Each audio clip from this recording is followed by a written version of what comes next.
All right, War Eagle, everyone. My name is Erin Hutchins. I'm the Inclusion and Diversity Coordinator for the Office of Alumni Affairs. And today we have with us Chef Justin Robinson, or Chef JRob. He's going to be cooking some wonderful food for us today. I'm so very excited. So Justin, without further ado, I'm going to turn it over to you. War Eagle, y'all. Hope everyone's doing great on this game day Saturday.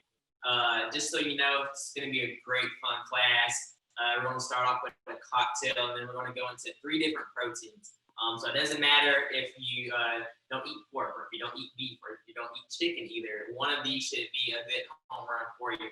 On the menu today, I'm sure you saw on the ingredients list, we're going to do a smoked pork butt.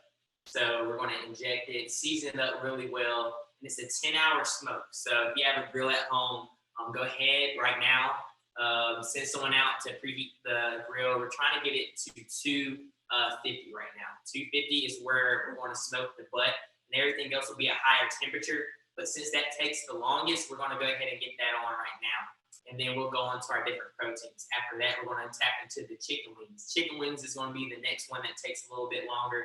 We're going to have those patted dry after we wash them, season them up real good, smoke them on the grill, pull them off. It's going to be perfect right in time for the kickoff as well. And then we have some big juicy steaks. So with further ado, let's go ahead and get started. We're going ahead and start with our Rum Punch. Rum Punch is going to be the cocktail of the day, guys. So what you need, we have some Malibu. There's different flavors of Malibu. It's a classic rum. But just the traditional Malibu will be fine because the flavor is really going to come from this Bacardi Rum Punch. So Rum Punch mix, you can find it at most grocery stores as well as a lot of liquor stores. Every liquor store should have it. It'll be right next in the mix section where you can find like your margarita mix and so forth. And then we're going to need a little splash of Sprite and some pineapple juice as well. Now, this is all the ingredients that it calls for this rum punch, but let's be real here, we're grown. So I'm going to add a little splash of some Crown Royal, just to give it a little bit more of a holiday feel, if you know what I mean. And then before we start everything, just when you're entertaining, you know, presentation is everything. So what we're going to do is we're going to chop up some fruit. Since our rum punch is going to have hints of grapefruit, pineapple, and oranges, I'm not personally a fan of grapefruit, so I'm just going to chop up some oranges, squeeze that fresh orange juice in it, as well as chopping up some pineapples. And I'm going to put it in a nice crack.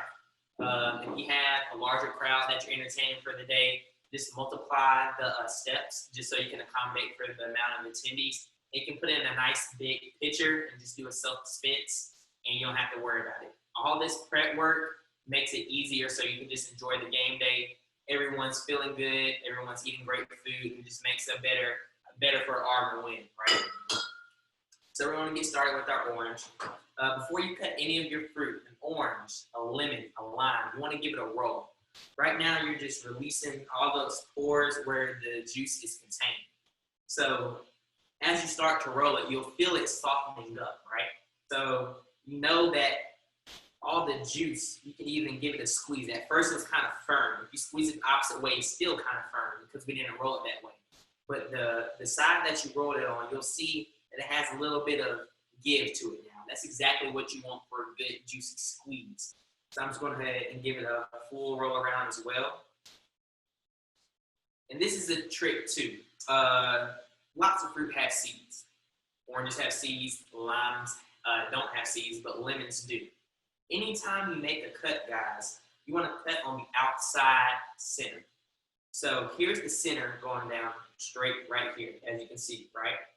So if you go to the outside center, this is the center, this is the outside center.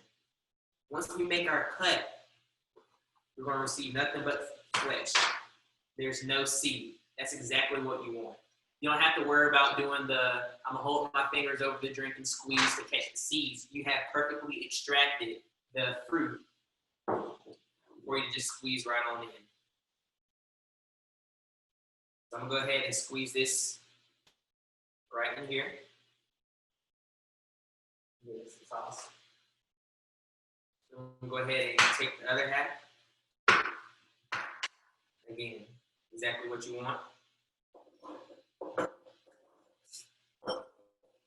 give this a squeeze.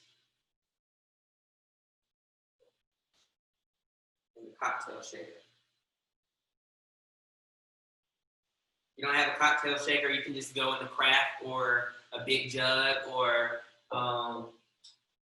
what we would call the Kool-Aid pitcher at home. You know what I'm saying? Whatever you're putting your drink in, it's going to be perfectly fine.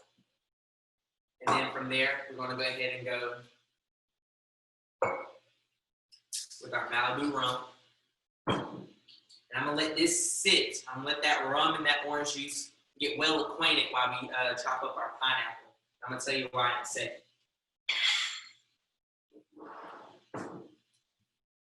So we're going to take 1, 2, 3, 4, and I believe this is 1 1/4 ounce pours. This is so we did 3 1 1/2 or 1 1/4 pours. Put that on standby. And now that this is getting mixed up with our orange juice, I'm gonna go ahead and cut our pineapple. So for the pineapple, you can cut the tail. A lot of people don't know you can just really twist it off. It comes right off. And you can sit that to the side. You can decorate some fruit around it. It makes a nice little fruit tray topper. Just twist it right off and it comes right off as well. So we're gonna top and tail.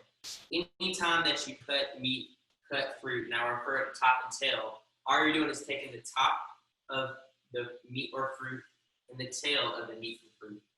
So we're going to make a nice slice right down here, and a nice slice at the base.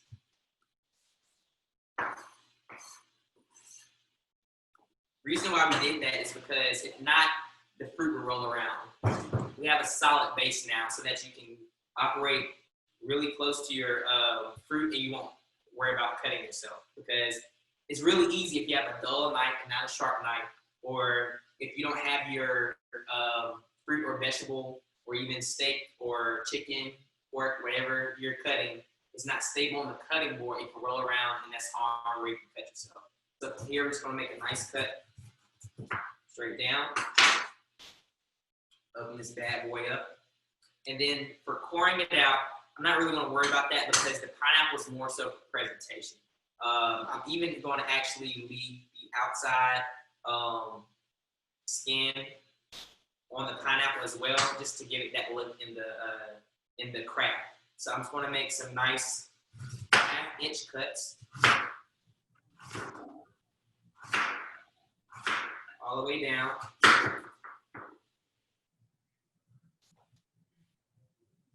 From here, we're just going to size up. We have a nice semicircle. We're just going to go ahead and make some nice triangles.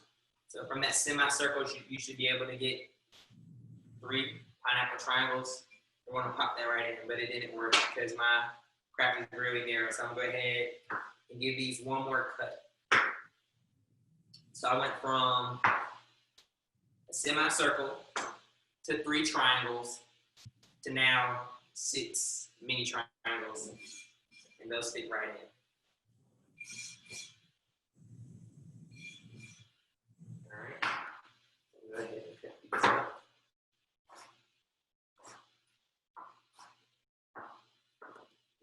Another one. It's all about dressing it up. That should be good. I don't want to overdo it. And the rest you can just enjoy for a quick little snack. Good pie.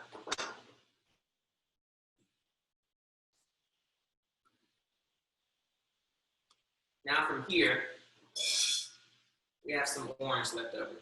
So I'm gonna go ahead and do, since these are kind of more robust chops, instead of trying to make orange slices, which you can, I'm just gonna go ahead, cut that in half. And since we're going with the triangle formatting, I'm just gonna follow suit with my oranges.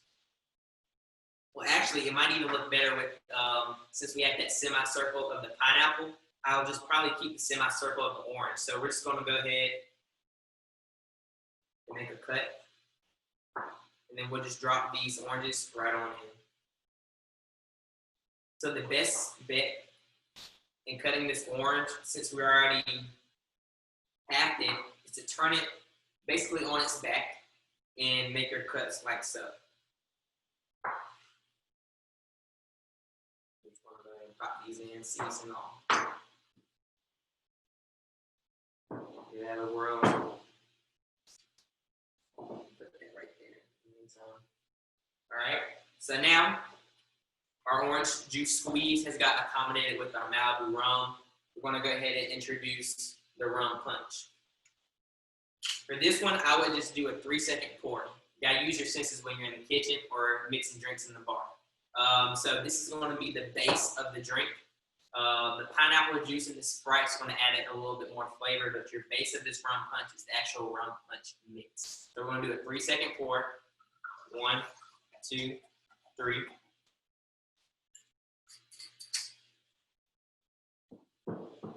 We're going to add a splash of Sprite.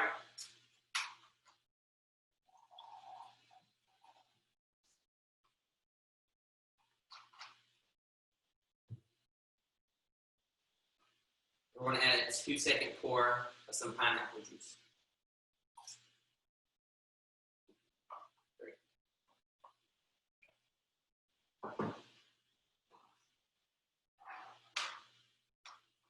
We'll go ahead and get this nice little mix.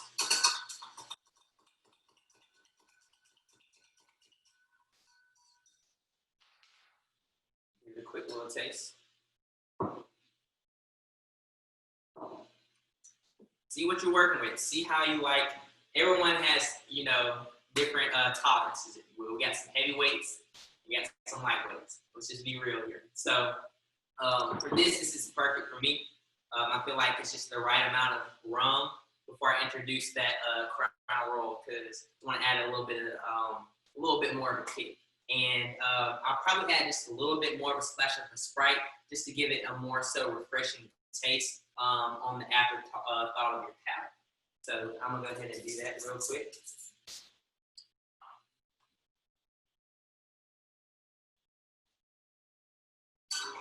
I'm gonna add 2 shots.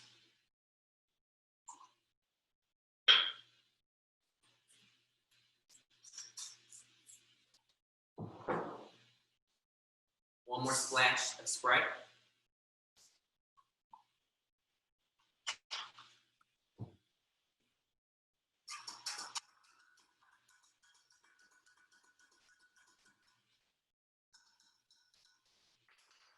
We're going to go ahead and let this go ahead and get right on into our craft. Great. I'm going to add a little bit more because I'm going to be, drinking as we go. Now, this is perfect if you're going ahead and doing this for a game day for later on this evening, because if you refrigerate it, all the natural juices from your orange and your pineapple are going to start to release into the drink and just add that such more natural taste to the cocktail. So I'm gonna make one more portion of our rum punch and have it on standby because we have a nice class session today.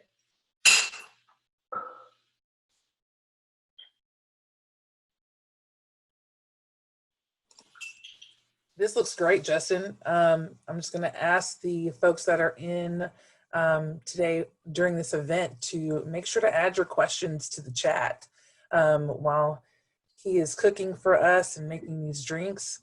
We would love to answer some questions for you. And I will also be dropping Justin's website in the chat as well so that y'all can check that out too. Yeah, thanks so much for that. I'm just glad that everyone has joined. You're in for a treat today. If you're joining in right now, I'm just making some rum punch. It's a nice little refreshing taste for our game day feast. We have a lot of great meats going on the grill, as well as some good veggies as well. So we're going to get into that momentarily. But in the meantime, guys, I'd like to invite you, like Aaron said, to visit my website. My name is Justin Robinson, also known as Chef JRob. My website is chefjrob.com, J-R-O-B. And I graduated from Auburn in 2016. I graduated with my bachelor's in biomedical sciences. My concentration was to be a physician assistant, but since moving to Atlanta after I got my master's in public health, I kind of found my passion and my purpose in life, which is cooking and just enjoying people's reactions when they take their first bite and enjoy the Chef JRob experience. If you're in the Atlanta area, or if you're coming up for a trip or anything, even in Alabama, I'd be more than happy to travel. I'm a private chef, so I do private dining experiences. If you have a wedding, anniversary, bridal shower, birthday party coming up, I'll be more than happy to take care of you guys. Currently right now, on top of, running my business full time, I'm an epidemiologist for the Department of Public Health here, as well as a tax preparer in the tax season. So, man of many talents, but the food is my best talent. So I'm going to show y'all why. We'll go ahead and get this out the way. Just clean up this station.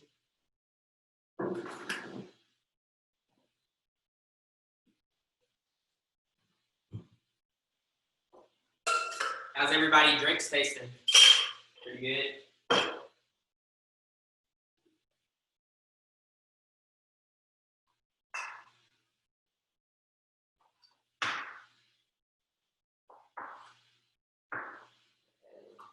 Flashing that.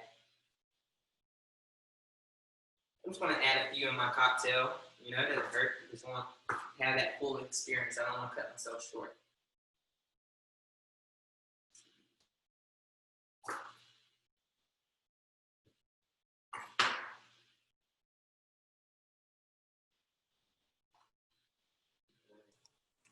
That looks amazing. The taste is great, and that 2 shots definitely got it right. So I'll tell you that one. Yeah, the introduction of that rum along with the Crown, I think is a great choice. So I would highly recommend, guys, if you got something laying around at the wet bar, something just at home, just give it a quick little splash. It'll just take it to the next level and elevate it so much more. So now what we're going to do is we're going to go ahead and size up our veggies. I'm not going to go ahead and clean the plate. I have a little bit of the cutting board. I have some orange juice and some pineapple juice. But when I cook, I like to incorporate my flavors all the way throughout. So if a little bit of cabbage soaks up the juice, hey, the more the merrier. So that's what we're going to start off with, is a red cabbage. So when you get your red cabbage, we're going to make jerk cabbage, okay? So we have that jerk cabbage that's going to pair perfectly with that pulled pork, or even the steak, or even the chicken wings. Like, it's just a universal water-soluble vegetable. Definitely will fill your guest up. It's very cost-efficient, and it spreads. That's why I love cabbage so much. It's a great, healthy choice, and then it takes on whatever flavor you introduce to it. So since we're going to introduce some jerk seasoning or jerk marinade sauce as well, it's just really going to take over. It doesn't need much. Cabbage has a nice natural flavor by itself. Don't really use any salt. You can use pepper just to enhance the flavor of it, but it just has a great taste as itself. But since we're putting it in the grill, we're using a different cooking method. We're not boiling, we're not steaming, we're not baking. It's going on the grill, high heat source. So the water from the cabbage is going to be a quick release, right?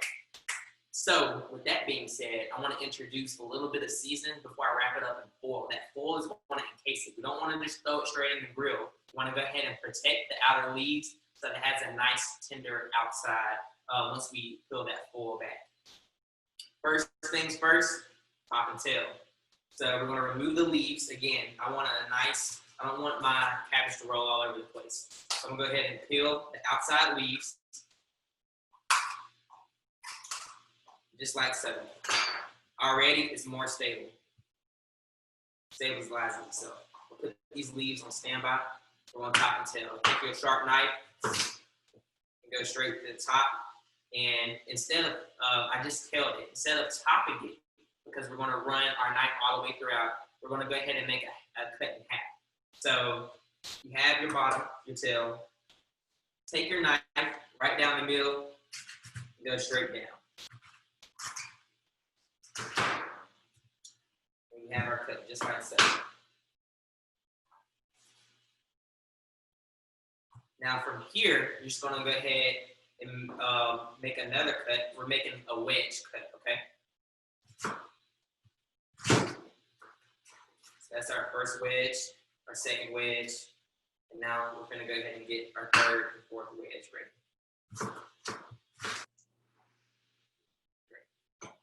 Now for these leaves, you don't have to throw them away. If you want to give these a nice rough chop, you can. This will also be a really good topper for the pulled pork, along with the lettuce and cilantro. So what I'm doing right now, I just stack these on top of each other. I'm gonna roll it up like a cigar, okay? So it has a nice rolled cigar look. And then we're gonna go ahead and make some cuts. So now you get this almost like shredded appearance. It's gonna be a nice color pop when you throw it on with your pulled pork. So you're gonna have a nice pulled pork sandwich, or you can just have the meat served with sides. It's really up to you, but it's so much meat that spreads for a party. It will easily feed 16 to 25, easy. Again, very cost efficient too, so your guests will love it. So I'm gonna take some foil. Aluminum foil.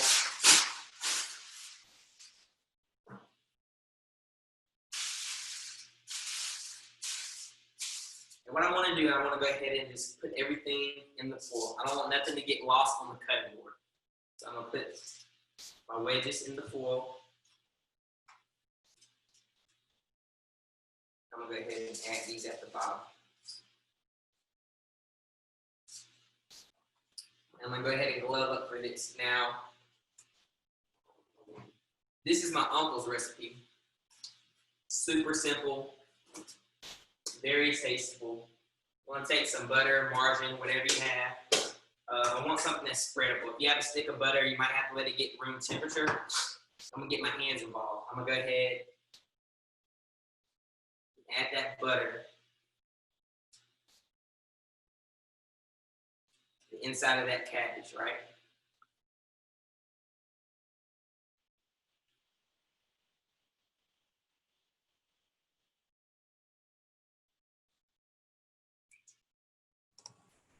That looks real good.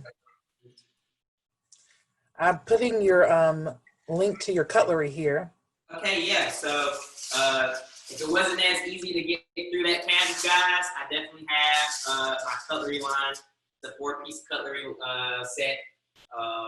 It's a 440C stainless steel, hand-forged steel cutlery set with the mahogany finish on the handle. Has my logo engraved. It's very nice, very sharp knife. You treat it like cast iron to be one of the last knives that you ever have to worry about purchasing. It's a great look in the kitchen. It's very sleek, very modern.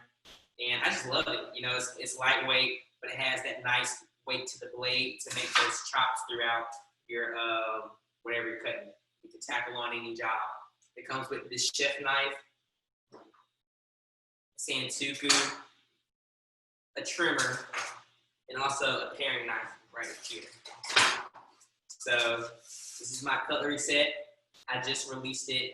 Everything is being shipped out later on this month. I'm very excited about it. So sure, guys, if you guys need another set of knives at home, if you're tired of using those dull knives, please check out my website. I have everything that you need. Whether you're a beginner, expert in the kitchen, doesn't matter. My cookbook and my cutlery set is just in time for you. And that's the name of my cookbook, Just in Time.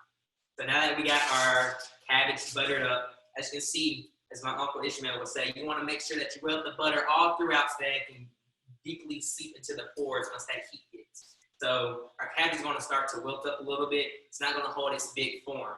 So now that we have that butter there, we're going to take some salt and some peppercorn. Peppercorn, okay, guys? We don't want to use pepper. If you have pepper, that's fine. We're not going to go back after this. I'm going to give you a quick tip.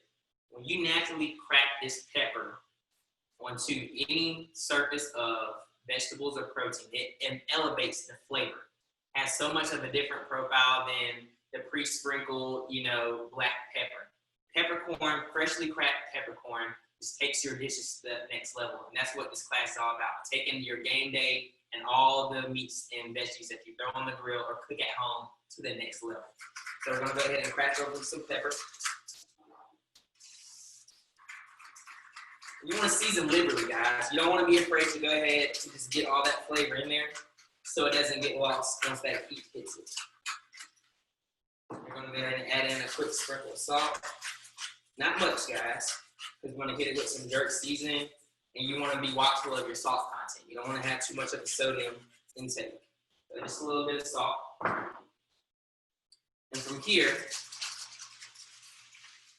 you can see how I have it nicely laid out. I'm just going to form that cabbage back onto itself. So basically, I just reform my cabbage, and the shreds right here will just be fine at the pocket. And tightly sealed. So we have our cabbage fully formed right here, and our shreds right here. We're going to create a little pocket. Just tuck those ends. Tuck it to bed right now. Just tucking it in bed. And what that's going to do is going to allow that steam. This is literally a nice grilling contraption. I want you to take this home. So we have our cabbage fully sealed right here, right? That's going to cook and form together. And then we have like a little steam pocket for our shredded cabbage. You don't want to allow any air or any gaps to be opened. We want it to seal it all the way through. So be sure to tuck those ends. And see that little gap? We don't want that. So we want to go ahead and bring it up and tuck it over. So we have this ready to go. Cabbage is ready to go. Now we're going to go ahead and start on corn. I'm from Mobile, Alabama. You've been to the flea markets in Mobile. You know corn is literally perfuming the whole parking lot. It is the number one thing the flea market is known for is corn. So of course I have to take some tips from it. Two ways you can do this. You throw it in the grill just like this, toss the bad boy in there. Again, roasting at 250 with the pulled pork is going to take, maybe an hour or so. But if you crank the grill up to around 350, you'll be good to go. I actually have some on right now. I'm going to check it just to show you the difference. And I'll get back with you in 1 second. I'll be right back here. All right, while he's checking the food on the grill, if you have any questions, you can drop those in the chat. I've also dropped his link for his cutlery line, and I'm about to drop the link for his cookbook, Just in Time. So again, if you have any questions, drop those in the chat.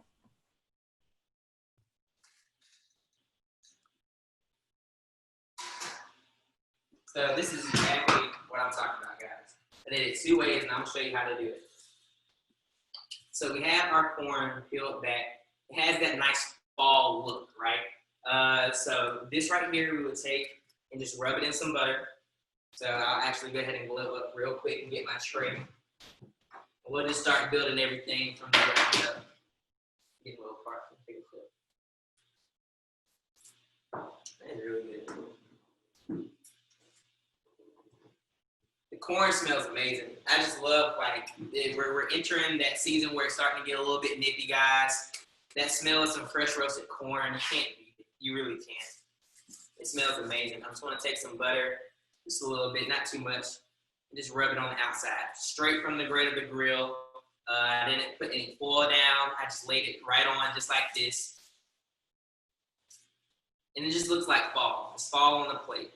So we're just going to take like that. As you can see, the butter already melted. It's perfect. I'll sit that on standby.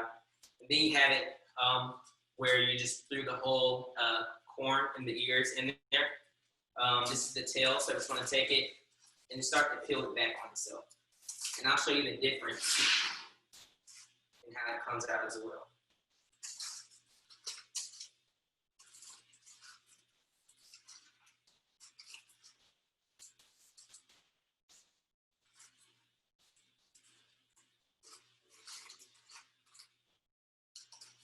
So while I was at Auburn, I was involved in a couple of things, just like many of you were. I was in the College of Science and Mathematics, so of course I was involved in AED. I was a member of the greatest chapter on the plains with Alpha Phi Alpha, Omicron Kappa chapter.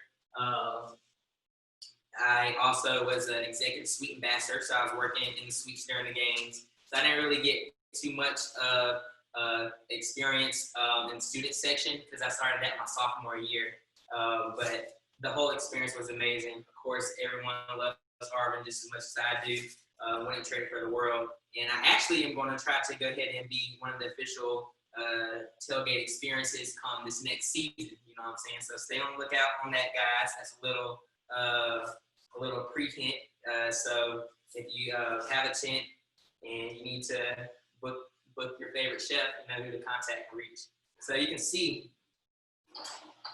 how the corn, and these are relatively the same size, but the kernels themselves, once you keep it enclosed in this ears, it's popped so much more. Where if you keep it open on the grate, it wilts. I want to show you the difference in these two because neither one is wrong, neither one is right. It just depends on how you like to eat your corn. This bite is going to be a little bit more rough compared to this one that's going to have a lot of plump juice. You know what I'm saying? So from this right here, I'm going to do is crack some pepper.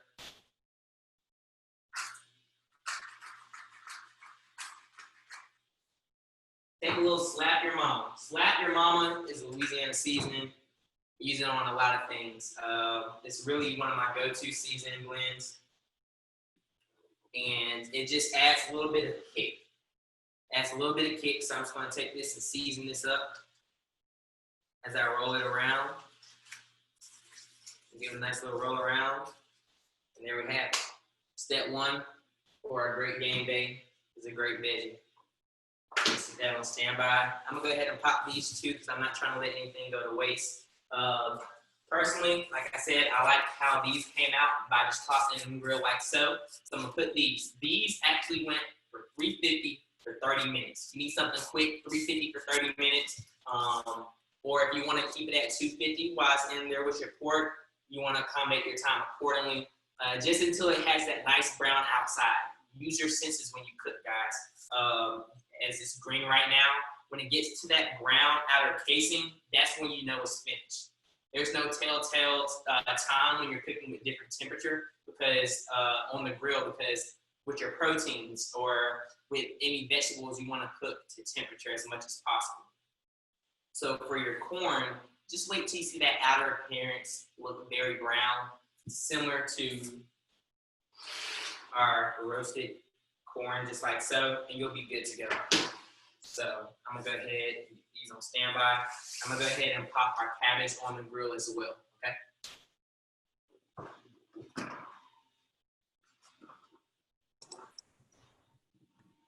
All right, who's got this stuff started? I wanna see some great plates after we're done. All right, so first up, we have a mammoth of a Boston butter, okay? This right here is a big piece of meat, so it has to be treated like such.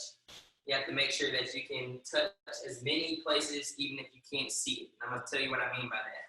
Right here on standby, we have some cilantro and some leaves of romaine lettuce. This is just gonna be another topping because I'm gonna make a pulled pork sandwich. But if you wanna eat this just as its own piece of meat and serve it with some sides, which is the roasted corn and the cabbage, it's perfectly fine. It's just such a large piece of meat. I just want to introduce another way that you can serve it to your guests. So I'm gonna go ahead and get these right here. Everyone go ahead and get your injectable butter. If it doesn't look like this, you did not get the wrong thing. There's so many different injectables out in the market. Now, sometimes I even make my own, but for this purposes, comes with an injector. So not everyone has a household injector, which is why, you know, I called to just go ahead and buy the store-bought one so it's easier to work with. Now, honestly, out of cooking, all the things I cook, this is one of my favorites because, again, my background is in biomedical science. So I was actually a phlebotomist coming out of undergrad, getting my patient care hours. And I was a pretty good sticker, you know what I'm saying? So needles don't scare me. And I think of it kind of like just going back to work almost, you know what I'm saying? Just making sure you hit the right angle. We'll talk about that in a second. Kind of giving, you gotta really read the meat. And I'm gonna tell you what I mean by that. Is everyone good? Everyone, I can't see that far, but I have my marketing director here to just let me know any questions that you guys may have so that I can make sure that you're up to pace on everything. I just don't want anyone to get lost.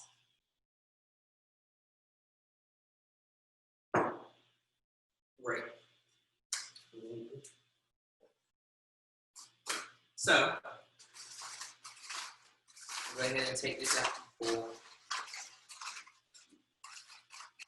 It hasn't been marinated or anything. I just had it wrapped up in foil, so it's easier to bring out to you guys.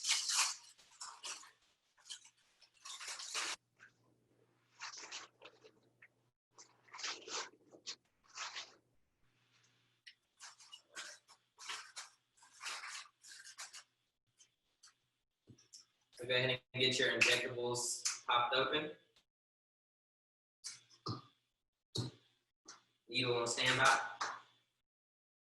Large cuts of meat, roast, Boston butt, does not matter. You're going to need something to inject it in so that it can get all that flavor through its full cooking process. It's very easy to dry out your meat, and that's what you don't want. We're not going to allow that. That's a no-no, all right? So what we're going to do is go ahead and extract this. Fat side up, okay? I'm going to go to operate. Take my trimmer. If you have a chef knife, that's fine as well. You do not need to trim the fat. It is going directly on the grill grate. The fire, the heat, the smoke from the natural grate is what's going to really start to eat away that fat, if you will. It's going to have a nice crisp outside, and I'm going to show you why. We're going to crosshair it. So, when you're making your cuts, you have your meat, right? You can see the fat. You want to make sure that all the seasoning, especially on the fat side, dive deep into it. How is it going to do that? They need access. How do you give seasonings access to the inside of your meat? You score it. We have our trimmer, sharp, just make cuts just like so. As you can see, you do not want to go too deep, but just enough to where it starts to peel away that fat. You see that right there? As I start to peel it even more, it starts to rip. That's exactly what's going to happen once that heat hits that fat. It's going to open it up. It's going to allow the gates of access to just all that seasoning to run through and just flavor up your meat. So you don't want to make a deep cut. You just want to score it. So we're just going to make scores all the way through, just like so. Up, down, up, down, up, down, up, down. As you can see, we're starting to have a level playing field. Right now, we're making the 10, the 20, the 30, the 40 for that for the kickoff run. You know what I'm talking about. So I'm gonna make these scores all the way down. That was one of my actual favorite memories at Auburn. I did rush the field. I did. I'm not gonna lie to you. It was a good time. So as you can see, we have scores all the way down through our meat. Okay, I'm gonna give everybody a quick second to finish up. All we did was take our trimming knife, it's a sharp knife, and just run straight through it. You can use the tip of the knife, whatever works best. Knife not getting the job, and then where to head to, my website, so you can get your own set. Now that we have our lines for our playing field, we're going to turn it and basically make a crosshair, make a square. So we went going this way, so now we're going to need to go the opposite way. So we're going to take it, we went basically from left to right, now we're going to go from top to bottom. It's just an easy, quick way, just run through it.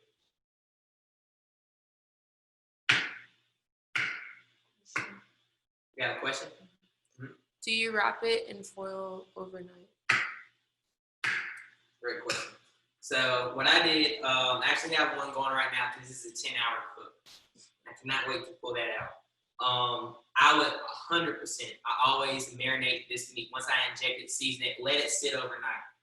Because this is not going to sit overnight, it's okay. The one I did last night to start, I started cooking at 2 o'clock this morning. I did not let it sit overnight, but I'm going to tell you why it's okay. The longer you let your meat sit and marinate, the less marinade you need. If you're going straight to the grill, straight to the oven, straight to the pan, you need to add a little bit more marinade to it. You need to add a little bit more injectables to it so that it can encompass the whole surface of the protein. So the one that's on the grill now hasn't been marinating overnight. As soon as I injected it and seasoned up, it went straight to the grill, and so will this one. So as you can see, we have these nice square crosshairs for our fat. That's exactly what we need. We're gonna go ahead and flip this over. We got a little bit of the cilantro on there, but right here is the bone. When you perfectly cook a Boston butt, it's gonna slide right out. It's super easy to just slide out. So there's no need to score on this side, okay, guys? Just let the score stay on the fat side. From here, we want to inject first.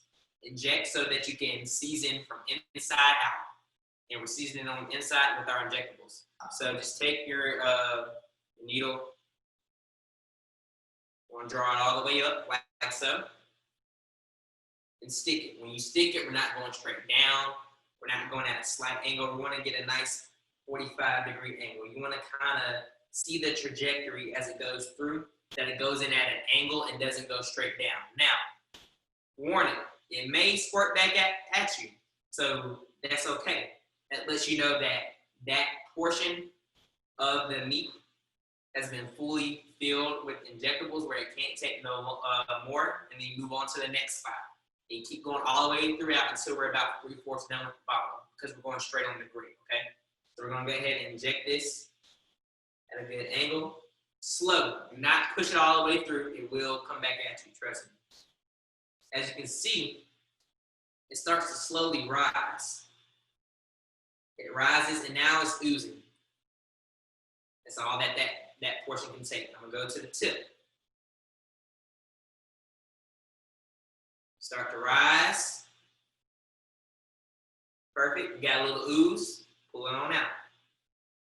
We're gonna go directly back into it. Now, if you know that you're gonna use this for something else, these injectables, I would go ahead and pour a little bit in the dish so you don't cross-contaminate. But I know I'm gonna get a lot of use out of this pork right here, so I know this is my pork injectables. And you can label it as well. So guys, just have fun with this right here. If you have any kids at home, this is perfect for them to just go ahead and just get a nice draw. I'm pretty sure they'll have a great time just sticking our pork butt and injecting it, making them get a little bit more involved in the game day. So you can sit back and enjoy your cocktail. So I'm gonna keep injecting this. If you have any questions at home, please feel free to drop them in the chat. Make sure your grills are up to temp. We're gonna go ahead and go at 250 right now. And it's fine if you're pouring in cabbage is on at 250. That's something that can go low and slow as well.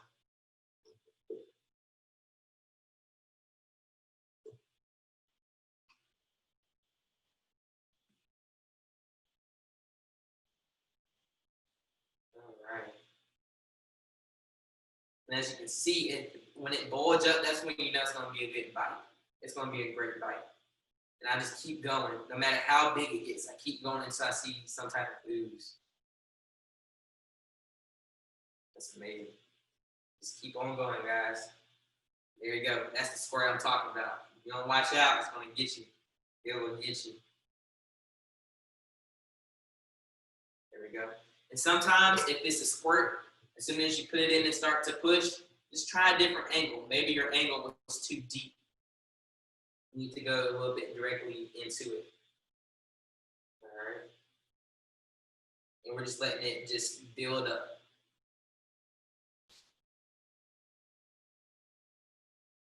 There we go.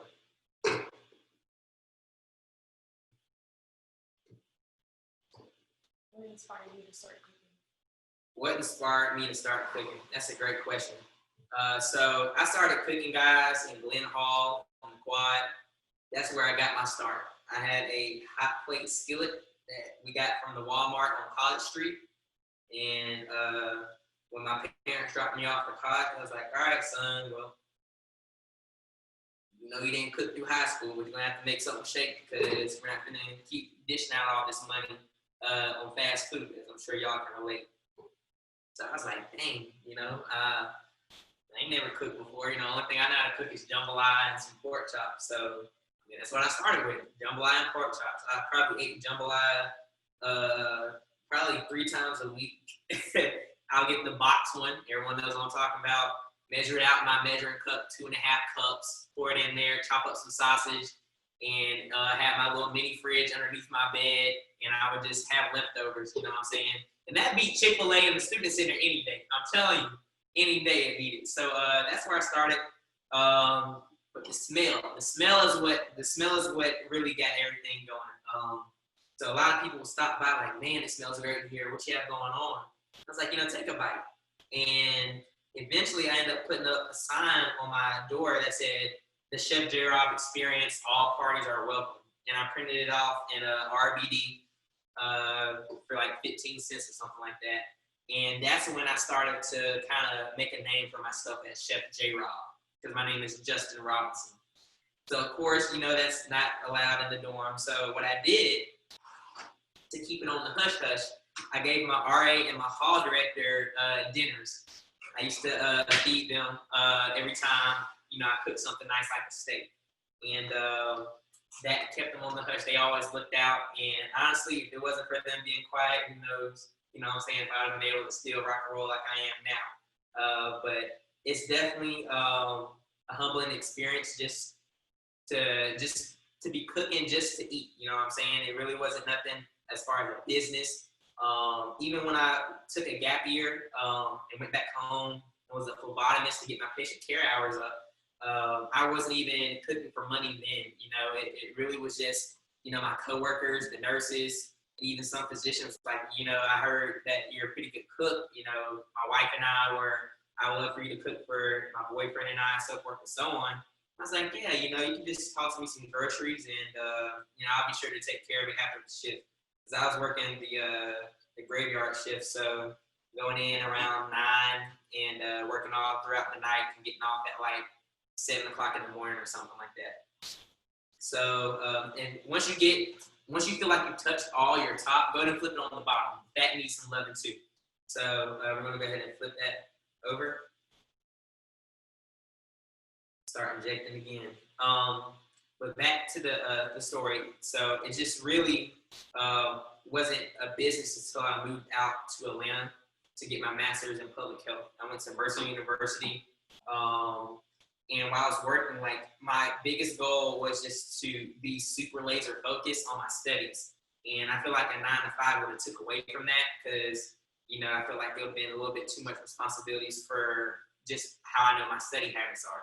So I was like, you know what, I'll just run my business and I'll meal prep and I'll keep doing little things here and there just to make ends meet so that I can pay rent, so forth and so on.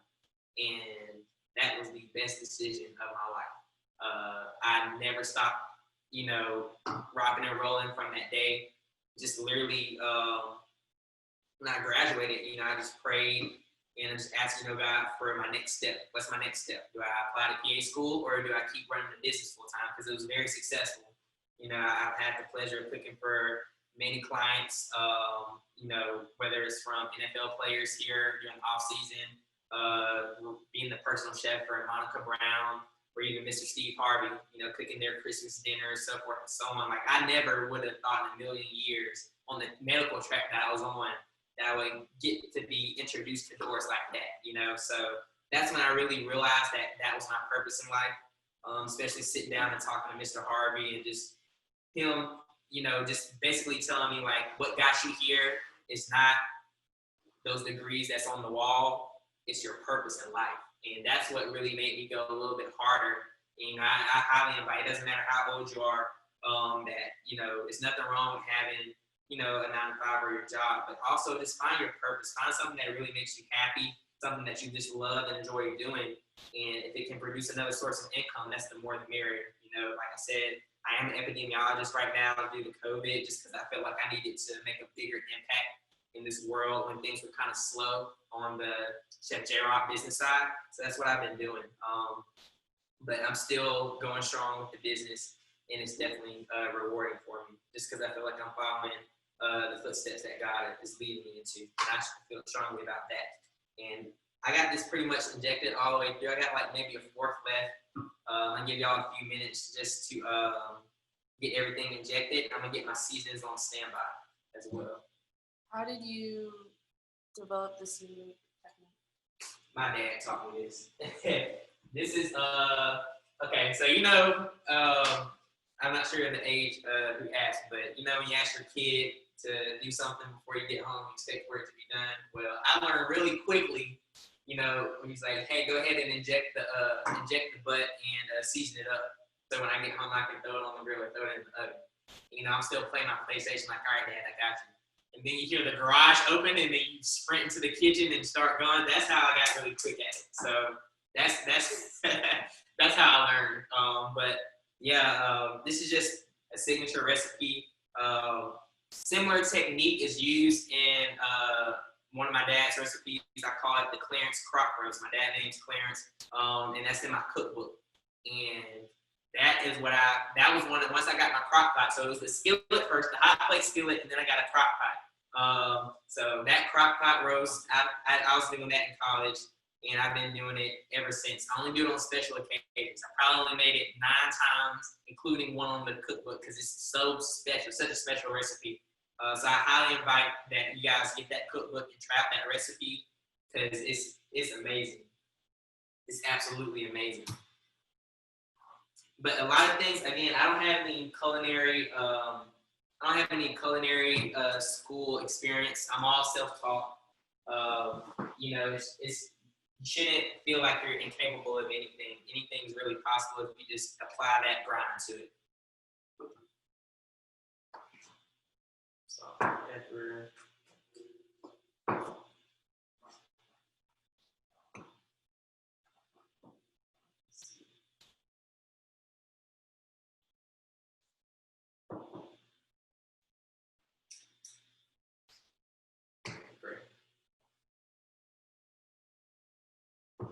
All right, guys.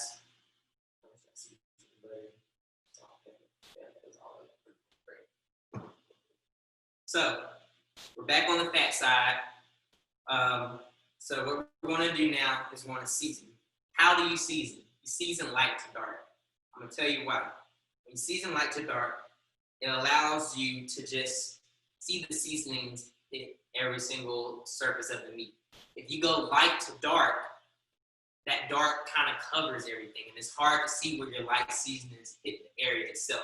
So that's why I highly suggest seasoning light to dark. Lights include your garlic, the ranch dry seasoning, and your salt. Your darks, you have your peppercorn, a little slap your mama. I have garlic pepper, which is just a blend of garlic and pepper, so I'll just be using that. It's something that's optional. And if you notice in the ingredients, I said rub is optional. Traeger, if you have a Traeger at home, you see eye to eye, you know what I'm talking about. Traeger is one of the best grills in the company. I am partnered with them, so I'll just fully throw that out there because that grill has changed the way I cook to 100%. And they have a various amount of rubs. I have some right here, some right there, some up there. Like all the rubs are great. You don't want to get Traeger rub. You can also just use, since like I said, I want to go all the way through when it comes to seasoning my meat, seasoning the flavors. We have jerk cabbage. So why not introduce some jerk seasoning into the underside of this? Not needed, 100% not needed, but that's just how I think as a chef. I like to incorporate flavors all the way throughout. That's why I said that rub is optional. But the basis, what you need is some salt, garlic, ranch dry seasoning. 0 calories, low sodium, so much flavor. It takes everything to the next level. Kinder's Buttery Steakhouse. That's going to be incorporated into our steaks as well, and we're going to get to that in a second. Slap your mama and peppercorn. The 2 optionals for today are the garlic pepper and then this jerk seasoning rub. Not needed, but just optional. Season light to dark, just like so. I'll go ahead and open some salt.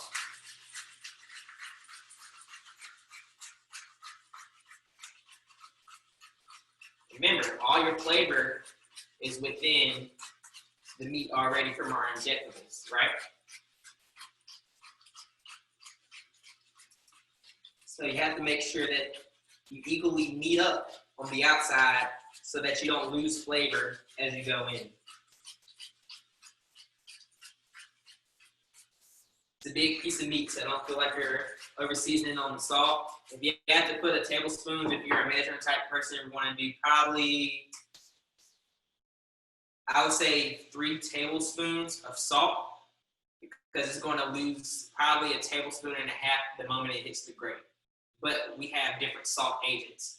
Slap Your Mama and Buttery Steakhouse are also salt agents in our seasoning lineup. So you don't have to worry about, I don't feel like that's enough salt. Well, we have other things that's going to make the meat a little bit salty, so we don't want to go too hard on it. We're going to go ahead and take some garlic powder.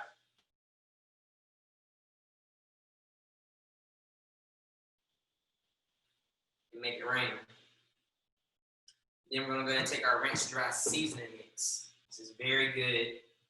Makes a lot of flavors in the dish. And I know that my cabbage that I also have on is ready, so I'm going to go ahead and take that out. You're looking for a tender cabbage. Remember, guys, we had it wrapped up tightly, and then we had a little air pocket, right? And I'm talking about one that I had on the grate before the session, so not the one that we just put on. But I took the tongs and gave it a squeeze. You're waiting to see if it has a lot more give. It should almost like encave on itself when you pull it out. So I'm gonna get that real quick.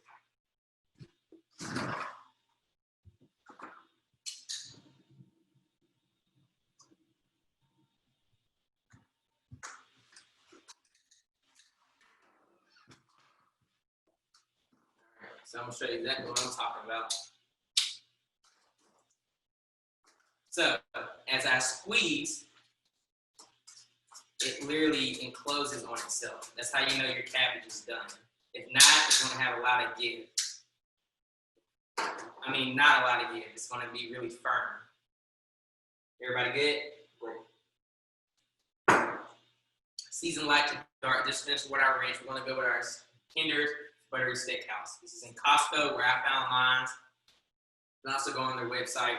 This is one of my favorite seasonings to use. The taste on it, if you've never used it before, give it a little sprinkle on the back of your hand and a quick little dab so you can see what you're working with. See what I'm saying? Has a nice little lemony feel. Get a little bit of butter out of it. That's a quick, most sanitized way I feel like to do it. Then you can wash your hands real quick. But this is how you kind of know what you're going to be dealing with. It's a little bit of butteries.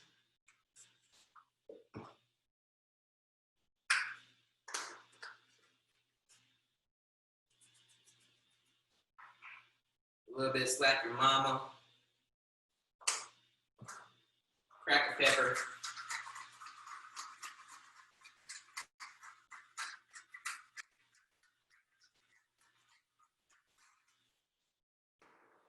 Jerk seasoning. Optional. And garlic pepper, optional.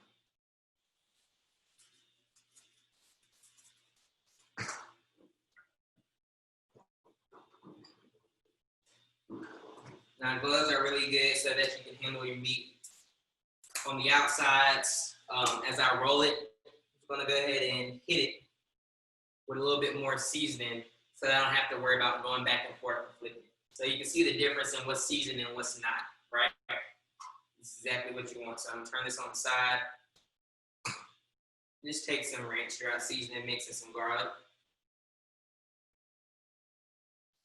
You don't have to worry about too much seasonings on the side, because again, all that flavor is going to be within and the outside crust. Turn this on the side. It's back actually. And again, season from light to dark. And I'll finish it with some salt at the end, so I don't have to keep taking off the glove. Excuse me. Bless you. Thank you so much. It's getting crazy over here. Does your cooking expand to pastries and desserts and sweets, or do you just stick to savory dishes? Look, when I tell you I can't bake to save my life, I cannot bake to save my life. But I'm going to tell you about one dessert that I have mastered, and I would love if everyone could just, if there's a button that you could press and it just comes to you. My cheesecakes are a force to be reckoned with. I have gotten my cheesecake recipe down to a science. I like to make like little mini cheesecake bites. It's a really good portion. And the flavor is amazing. I do a strawberry vanilla, a crown, cinnamon apple, where I take a little bit of crown apple, flambe it, with some brown sugar, some butter, put that on top, a little squeeze of some cream cheese over the top, as well as my banana foster. That banana foster cheesecake, my goodness. And then I experimented with a peaches and cream recipe once, and that's just my go-to. I also have a little cheat sheet for an apple pie. I call it my apple pot pie. Real simple apple pie dish. It's in my cookbook as well. And you get all that flavor, and it takes half the time that it takes to make an apple pie. And it's so easy. It's something that the kids would love to do at home too. And then also, I get some homemade cookies, and it'll stop right there. Apple pie, cheesecake, and maybe some cookies, and that's all I got for you on the bacon end. It is crazy. You would think that if you can cook, you can bake, but I guess it's just a whole different field of science that I just haven't mastered yet. And I make a mean pound cake, So pound cake, apple pie, and cheesecake, and that's where it stops. Maybe some cookies if you love. I'm gonna crack some salt. Now, as you see, guys, we have a nice seasoned box of butter. Do not feel like you over-season. It is a big piece of meat. Yes, you get injected, but once you pull that meat apart, all those seasonings need to be encompassed in it as well.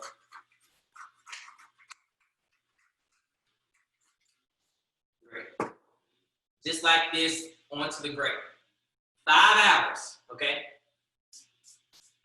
Let me actually retract that. Again, we want to cook to temperature. If you do not have a thermostat, don't worry. You can use the time that I dish out, but I would highly invest into a quick time thermostat so that you can check the temperature of your meat. We're cooking this for 5 hours or so until we get into an internal temperature of 150. Once it receives an internal temperature of 150, we're going to wrap it, not in foil, but in butcher paper. When you wrap it in butcher paper, I'm gonna have some too. This is from Traeger website. So if you don't know where to get butcher paper, head over to Traeger.com. You can get a nice size roll. This will probably last me a year and some change, honestly. It's just a lot of butcher paper. You're gonna take it and wrap it. Just like how we wrap our cabbage, you're gonna wrap your Boston butt. Wrapping it in butcher paper is gonna allow the meat to still cook but not be rubbery. Sometimes if you ever cook for a long time and you wrap something in foil, it might fall off the bone. It might be tender, but it might have that chew at the end. You know what I'm talking about? That butcher paper, when you go on the grill, that eliminates that. So wrap it in some butcher paper after that 5-hour cook time or until it reaches that internal temperature of 180. That's why it's 180. And then from there, we're going to cook it off so it rinses. 5 hours on the grate by itself, seasoned in all its glory, until it reaches a temperature of 150. Then, after that 5 hours, we're going to wrap it, pull off the grate, wrap it in some butcher paper, and you finish it off until it has a temperature of 204 internal, okay? And that might take another 5 hours. Here's the key. What about dry meat on the grill? What I did on this test trial, which I cannot wait to taste, this is a first time experiment on this cooking method. I want to try something different. I like to live on the edge. Took some duck fat. I cooked some duck a couple of weeks ago, and I just reserved the fat from it, and I sprayed it on there. If you don't have duck fat, it's not the easiest thing laying around the house. Take you some apple cider vinegar and a little bit of splash of canola oil, as well as some Dale's marinade. That Dale's marinade right here, apple cider vinegar, right? Some Dale's marinade, and a little bit of splash of canola oil, and spray your meat as soon as it hits the grate. And from there, we're going to take, this is not necessary, but this is if you always have a problem with dry meat. Sometimes it can be the grill, you know what I'm saying? It's not necessary. What I did was I took them off, some apple cider vinegar, the Dale's marinade, and some red pepper flakes. If you got some beer hanging around the house, fellas, go ahead and toss you in a little splash of that beer and just go ahead and get a nice mop. And then you'll just mop it every hour on the hour until you cover it, right? So for those first 5 hours, that we're waiting to get that internal temperature of 180, you'll let it go on the grill. And after that first hour, after we already sprayed it, spray a little bit more, give it a little mop, let it go for another hour. So now 2 hours have gone by. On that third hour, give it a little mop, check the temperature, right? Checking the temperature and giving the mop. You have to take care to the meat. When you take care to the meat, that care is received on the palate when you take that first bite. It's going to be amazing. So what I'm going to go ahead and do is going to throw this on the grill right now. We're going to let it go for 250 for 5 hours or until it reaches an internal temperature of 180. As soon as I put it on the grate, I'm going to give it a spray of that canola oil and that Dale's and a little bit of apple cider vinegar. Spray it on there just so it looks wet. It looks like it just came out the shower, right? Close the grill again at 250. Let it cook until we receive an internal temperature of 180. And after every hour, we're gonna go give it some care. We're gonna check on it. Now, you don't want to leave it unattended. A lot of things can go left on the grill, so you just want to keep an eye on it every now and then. Low and slow is the grill cook for this, and just mop it. If you don't have a mop, it's okay. I'm gonna spray it. Every hour you spray it. If you do a lot of cooking and grilling out, I'll invest in a mop. You know what I'm saying? It's real cheap on Amazon, $10 maybe. You know what I'm saying? It just really takes that flavor, carry it throughout the whole cooking process. And then after we receive that temperature of 180, we pull off the grate, wrap it in some butcher paper, and put it back on. And then we wait until it cooks at 204 internal temperature. And you can stick the probe straight through the butcher paper, no harm done. So I'm gonna go ahead and take this out to the grill. And you can ask Aaron if you have any questions, and I'll answer everyone when I get back. I don't know about y'all, but I am real. I didn't eat breakfast today, so I'm over here looking like I wish this didn't take 10 hours. But yeah, I'm going to take this out real quick. I hope everybody is doing a good job on their cooking in their respective homes. I hope everybody's also ready for this Georgia game. Woo, War Eagle. So who is either going to the game, watching the game with family, and if you are you cooking along with Chef JRob, or are you cooking something a little bit different? Drop it in the chat and engage with each other right now as he's out on the grill. I will make an announcement as we have tomorrow, Sunday, is our Sunday Fellowship, which is our final event. We have Nathaniel Rutledge, Abraham Snell, and Sonia Jenkins, some wonderful alumni that are going to really close out the week, and we're really excited about that. But thank you all so far for everyone who has joined us for events and programs. This is the first virtual Black Alumni Week, and hopefully we'll be together next year, but if not, now we know how to do this. All right. Jay James says he's now he's starving. Hey, Juriel. All right, some folks are cooking closer to the game.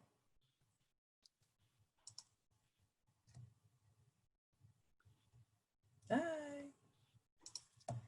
And if y'all want, you can come into the room today and engage with each other.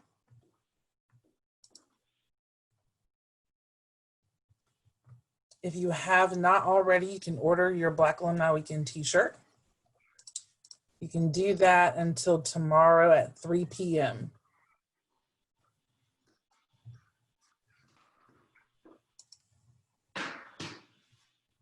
All right, another quick tip. Do not leave your thermometer out in the sun. So I have to wait till it cools down until I can check the temperature of the one that I already had. But that's just a quick tip. Words to wise, if you will. Next up, guys, if you have your chicken wings, go ahead and wash those off and get those ready to get seasoned up on your cutting board. That's the next thing that we're going to move on to. While y'all are doing that, just want to clean off the station a little bit, take a sip of this beautiful cocktail, and want to get started.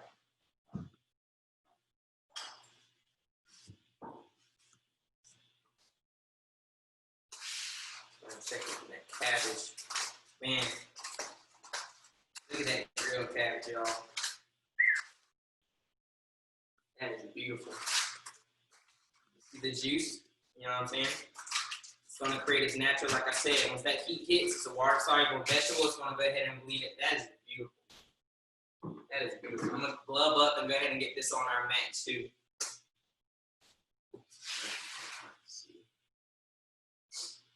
So this purple cabbage, we got our yellow corn, we're gonna have some meat, we got a little cilantro, lettuce. We're talking the colors of the rainbow right now, so it's gonna give a nice pop on everything. I'm gonna go ahead. Geez, that is beautiful. And you can see that's nice and tender. Give it a poke. Has a little mush, nice crunch as well. This is perfect. I'm gonna give this a slice. Again, remember, we already seasoned it. We already buttered it. All you gotta do is slice it on the cutting board and present it.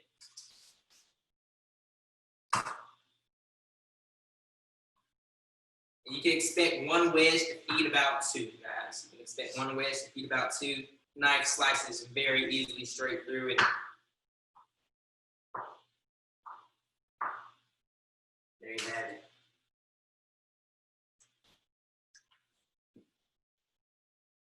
A1. What we're going to also do is, because we're making jerk cabbage, we're going to chop it all up. Might get a little bit bigger bowl, actually. We're going to chop it all up, transfer it to our bowl, and add our jerk sauce to it. So you can go ahead and get your jerk sauce. Again, if you got a helper in the kitchen, make sure that they go ahead and have your chicken ready and on standby for you. Go ahead and take all your wedges and make nice chops, slices, whatever you want to do to it. It's all in the presentation right now. It smells amazing. This third wedge.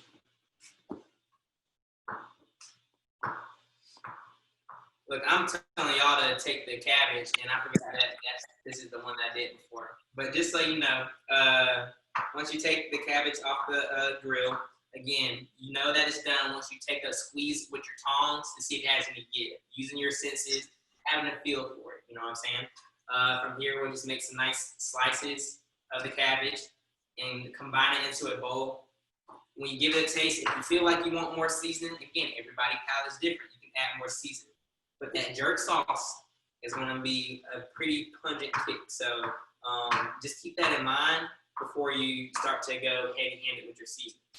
Because we already seasoned it with some salt, some pepper, and it has a nice, nice subtle taste of some butter as well, because we coated it in butter. We'll go ahead and get this out the way.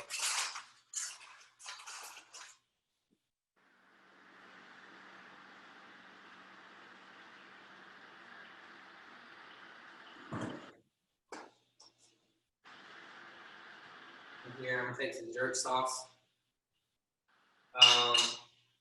The brand, couldn't even pronounce it, honestly. It's a great brand. It's just, it doesn't matter what jerk sauce you have. You know, there's so many different brands out there. You can go to a farmer's market and find a really good brand. It's not more so about the brand for me, it's about the look. This has a nice dark coloration. It's very thick in consistency. That's how I know it's gonna be the perfect jerk sauce that I want for my cabbage. We're going to add probably 3 to 4 tablespoons per whole cabbage. Just give that a mix around. I'm going to go a long way. Get that nice little swirl.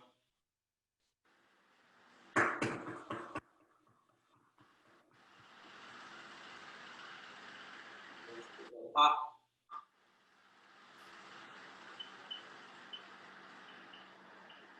Yeah, guys. Here, I'm gonna do it out. That's great.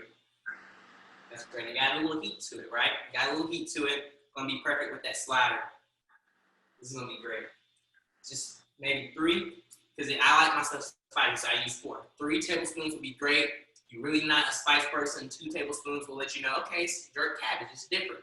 If you want to take it to the next level and chop up some red peppers and add into it, feel free to do so, but I'm just going to keep it simple. Just go ahead and plate a little bit of that red cabbage right there. A little little bit in the other corner. This is just my food tray for the day. Sit that off to the side. Thermometer's back. I'm gonna go check on that pork butt real quick, and then we're gonna continue with everything else. That cabbage is great. Y'all are gonna love it. Y'all are gonna love it.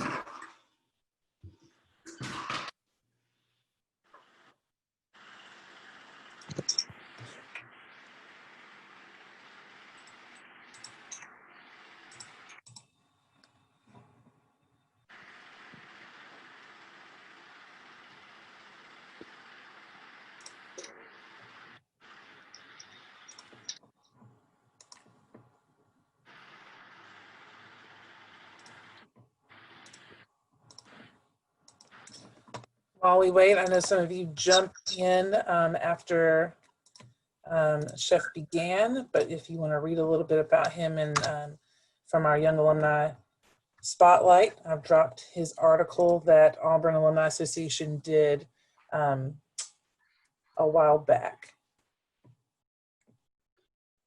All right, guys, what's clucking? We got our chicken ready right here. Simple seasons. Kicking chicken. If you haven't heard of it, again, I'm from Mobile. Lots of Cajun kick, so close to NOLA. So it's just one of my go-tos. Kicking chicken's right here. Slap your mama. I have it in a big container because I buy it literally in bulk. So I just transfer it to a small container. This is my slap your mama. Slap your mama, the one that I'm using is like in a yellow cylinder. So it has like a yellow cylinder. The ones with white has white pepper instead of black pepper, like the ones in the yellow cylinder. And then there's one that comes in a red cylinder, and that will spice up your life. So be careful if you choose that red cylinder because it's really spicy.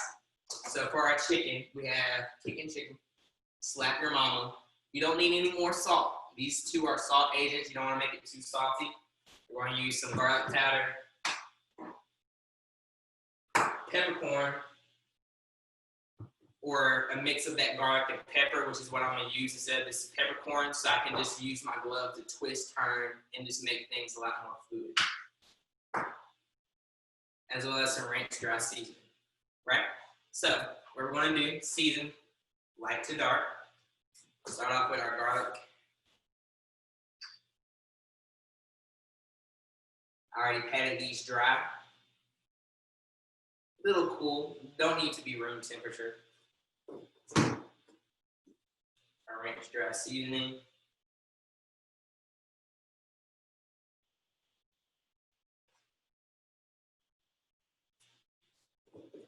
Slap your mama, but not too hard.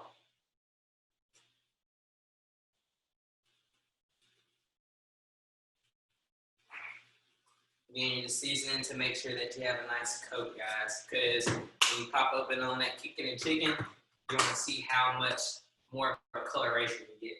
So garlic pepper, which is just a mix of some granulated garlic and peppercorn that we talked about. This is not nothing that was called for in the recipe. This is just a last minute choice option, so that peppercorn crack would be great too. As well as some kicking chicken, okay? Now look at how much deeper of a coloration you get, right? It's perfect. This is what we want right here, okay? We want seasoning. We want it to be really encompassed because the moment it hits the grill, you know, when you pull wings from the grate, some may get left on the grate. We don't want no flavor left. So that's why we're going to make sure that we season liberally. So even if you toss it in some sauce, buffalo sauce, barbecue sauce, it doesn't matter. That flavor carries all the way throughout. If you buy the whole wing, you can cook it the whole wing, or you can go ahead and individually cut it up. If you guys have any questions on how to do that, if that's something that you did, feel free to message me and just ask for advice, and I'll be sure to guide you properly. Season the other side light to dark. Someone asked, how do you determine your seasoning combinations? Trial and error. Trial and error. This is really one of my fried chicken seasoning recipes, minus a few things, so that when I make it big, you know what I'm saying, nobody can steal the recipe. But this right here is about 75% of what I use on my chicken every single time. If you're not big on spice, right, because this is gonna have a little kick to it, substitute the kicking chicken for mojito lime. It's called mojito lime. It's made by Weber as well. That seasoning blend will actually go really great because you have that, it has more of a Caribbean feel. Like right now, it's like we're all over the place. We got Cajun chicken, we got some Brazilian marinated steaks, and then we're having some Caribbean jerk cabbage and some Boston butt. But honestly, it's just whatever suits your fancy, you know.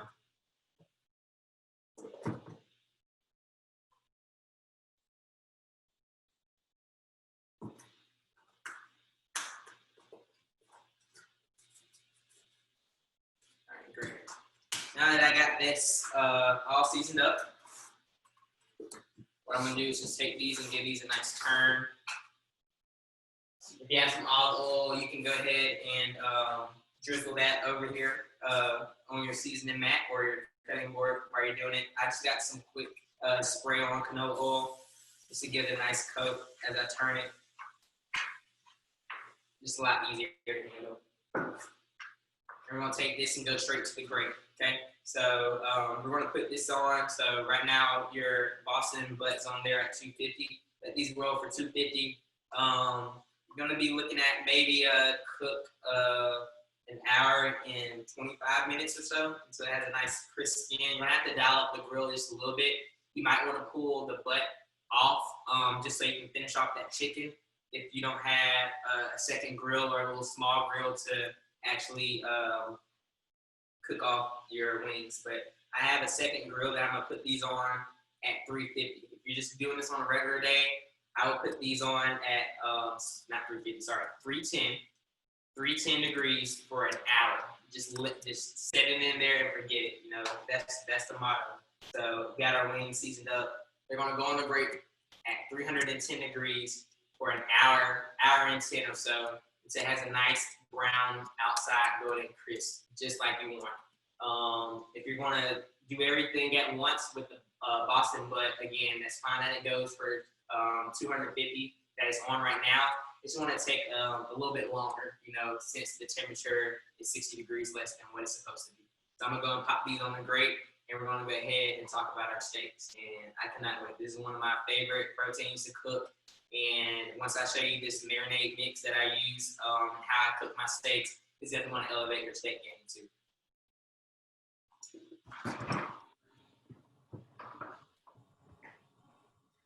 While we wait for him to get back, I'm going to drop the cookbook in the chat again. Just in Time is the name of the cookbook. Again, if you have any questions about the recipes or what's happening right now, you can drop those in the chat as well.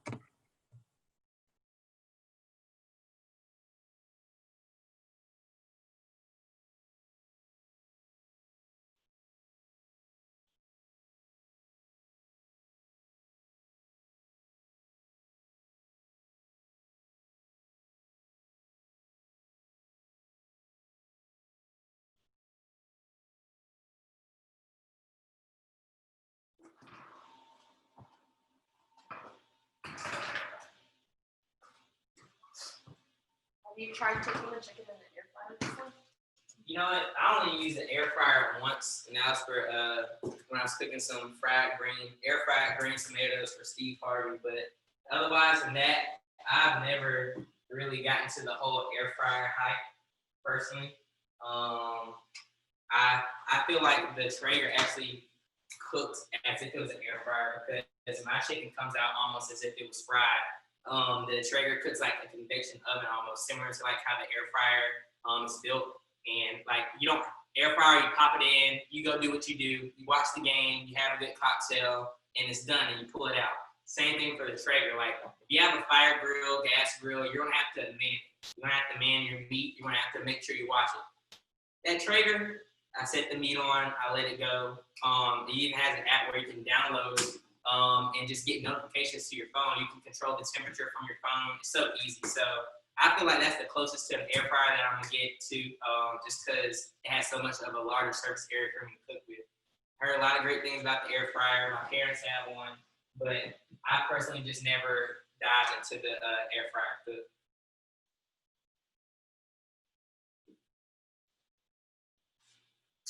What is Steve Harvey's favorite meal that you've made him?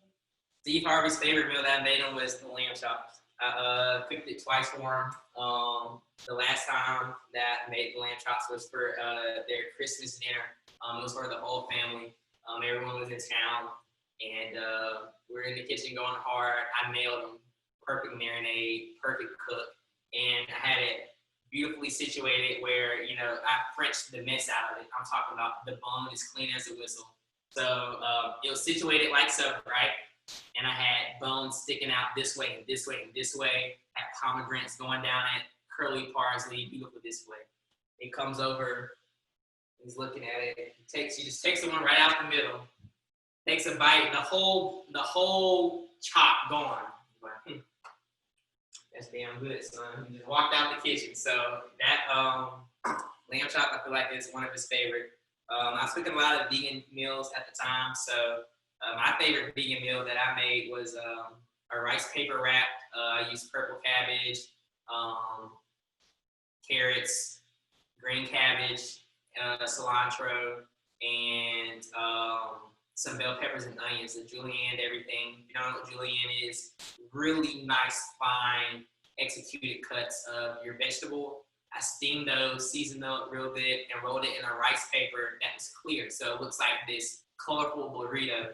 And I made a teriyaki soy sauce with a little drizzle of honey for him to enjoy that. And that was my first time ever making that, and he loved it too. So a lot of different stuff that I came up with over the months, but those would be the go-tos. And when you put that wings on the grill, I was waiting until everybody got back. You see that your corn's almost ready. It's almost getting brown. It's not quite there yet, but it's about a couple more minutes. So let's go ahead and break out those steaks. Choice of cut, New York strips. These are some pretty thick New York strips. I get these from Costco. Costco has a great selection of meats. I know there's a lot of Costco's all around the U.S. Of course, we know that there's some in Alabama and here in Georgia. What I went ahead and did was I went ahead and marinated it so you can see what it's supposed to look like. This is a 24-hour marinade. Actually, not even that. This is about a 12-hour marinade. This is a 12-hour marinade. It's a big fillet. The New York strip, you know, is long. It's pretty thick cut. I went ahead and filleted these. People, you want to give them the right portion where it's not too many leftovers. Slice that bad boy in half, right? This is probably a good 8-ounce cut, and that's what will be served in the restaurant. So just so you know, when you're eating out, that you're probably getting served this 8-ounce when the whole fillet is a full New York strip. But if you come down with Chef JRob, I can give you the full strip. So just to let you know, when it comes to party again, you want something that's going to be great for your guests and great for your pockets at the same time. Everything up to this steak, we probably spent. This equates to 2.5 because I want to go ahead and chew on the steak once I pull off the grill. We spent probably $37 so far. And right now we're feeding, including the steaks, we're feeding probably around 30 people right now. So you're looking at $1 a person. And then that's not including the cocktails. But that's really cost efficient, guys. You know what I'm saying? The corn, of course, you're going to have to buy more corn because we only got, you know, two corn ears. But that's just to give you an idea of how you can have a great experience party, but also make it cost efficient. It doesn't have to be rotel. It doesn't have to be chips and dips. You can elevate it a little bit more and still save money. And then when you spread it, if you take that nice sharp knife and make thin cuts, you can spread it out even more. People can only take so many slices. They don't want to be greedy. You know what I'm saying? So if we slice this up, then we slice once they're cooked, this would probably feed three people per steak. So we're looking at 3, 6, 9, 12, 15. 15 off the steak, 25 off the Boston butt.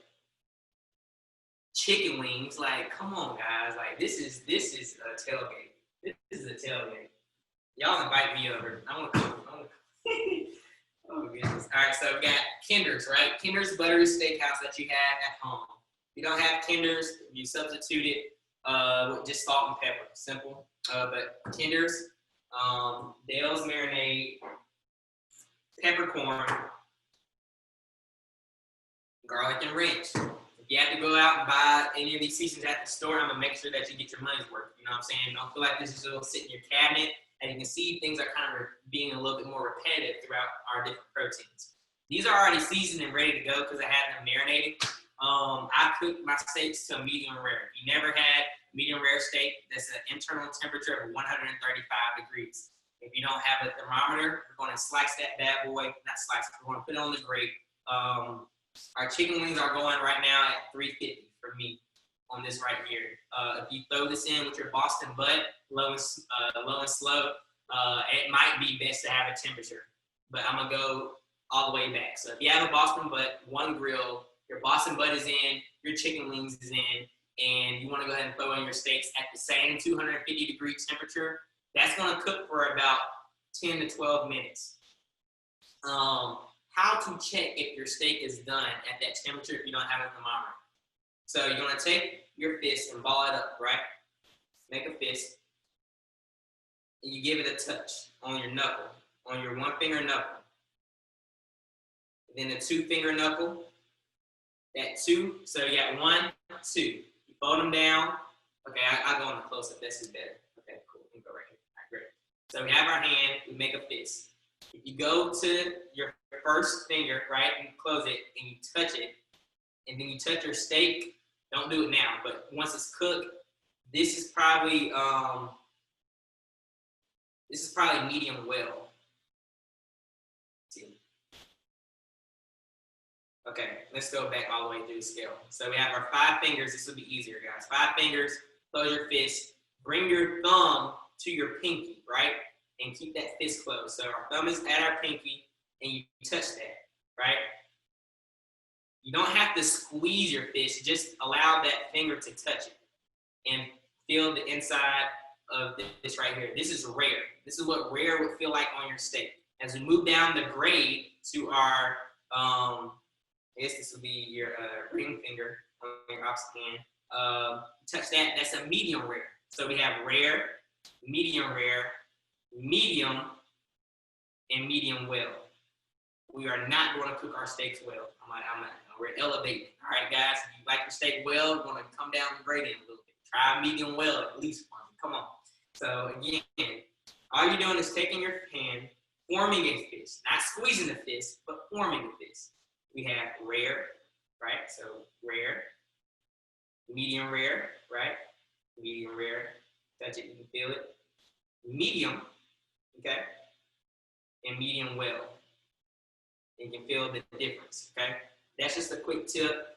I don't do it that way, but just if you don't have a thermometer, I'm trying to make sure that you have all the senses and tools that you need equipped in the kitchen to be successful to a perfect cook. So just try that out if you don't have a thermometer or if you're not good with time, you know what I'm saying? You can do a quick little feel and see how it is. So great at 250. If you're gonna do it at 250, I would do the hand trick. If you're doing it on 350 like I am, 4 minutes each side, then clock it. Clock it means check the temperature. We're looking for 135 internal temperature for a medium rare. But if you want to just go off of time, I would go 3 to 5 minutes on each side until it has a nice grate. Make sure the grill is rolling, and you should be good to go. And let your meat rest, guys. You gotta let it rest for at least 10 minutes once you pull it out, okay? So that all those juices can lock in. So I'm going to go ahead and pop these on the grill. I'll be right back.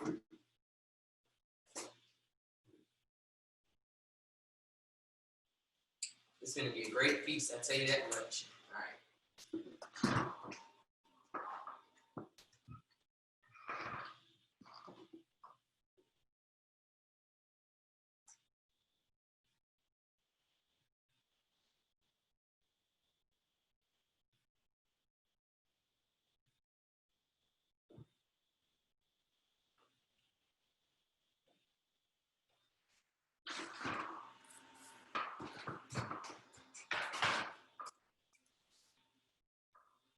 The vegan recipe you talked about earlier in the cookbook? So I have a whole section in my cookbook called VBS. You know, VBS is quality of the diamond. It's the highest quality of diamond.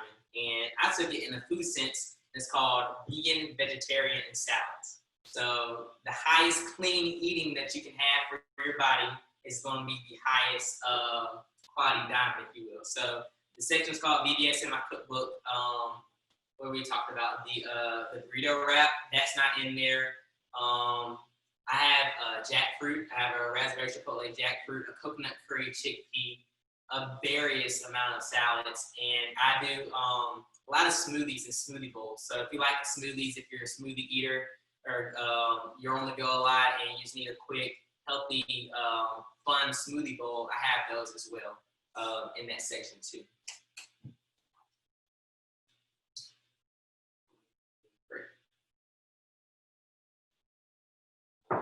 If you have any other questions, feel free to chop it in. We just finished all of our meats. We just finished all of our proteins. So now we're just waiting here on standby. We're going to go ahead and start prepping the rolls. You know, if you have any bread at home or Hawaiian rolls, I just want to show you what I would do. Super simple. I'm going to go ahead and take some Hawaiian rolls or regular rolls. And this is, again, you don't have to make the pulled pork sandwich, but this is just an option that can spread easily amongst the party. It's very easy for you to handle. It doesn't require a lot of work, and then the kids can take care of it if you just want to sit back and enjoy your cocktail. So I would take this, throw some butter, just a little bit of spread of butter over the top, pop it in the oven for about 5 minutes at 375 degrees so it has a nice toast to it. And then remove it, and then take a cut. I'm just gonna take this paring knife and make a nice little cut. Just have it open, you know what I'm saying? But honestly, I love Hawaiian rolls as they are, so that's, again, the next way to elevate your sandwiches. But what I'm doing right now is just thinking about plating. If you guys have been watching Netflix a lot, you see there's a new series. It's like a barbecue competition series. I've been watching that. It's a pretty good series, and you know, I'm kind of thinking about like how they plate, you know, everything on a tray. So this is like my little rendition of it.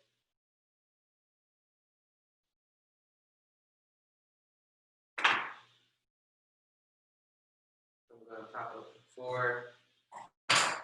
It's gonna be good.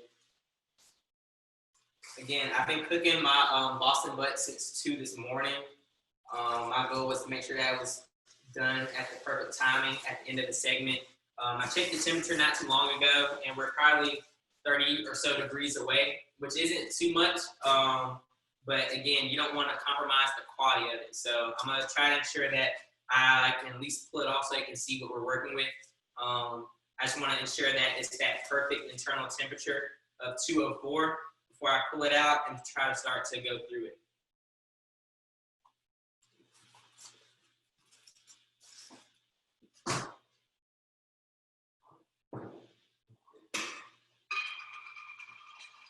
Pickles is my favorite.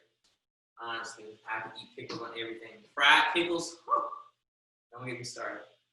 Don't get me started. So I'm throwing some pickles on here, guys. On some pickles. It doesn't matter what size pickle or what kind of pickle you use, absolutely not. Whatever suits your fancy. I'll go ahead and make a cut right there so you can size it up.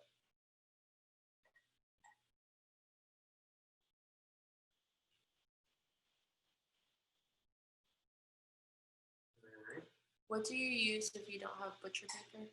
You don't have butcher paper. I'll go ahead and go with full. It's not like a slap on the wrist. Don't use full, but I'm just trying to speak on everything that can take it to the next level.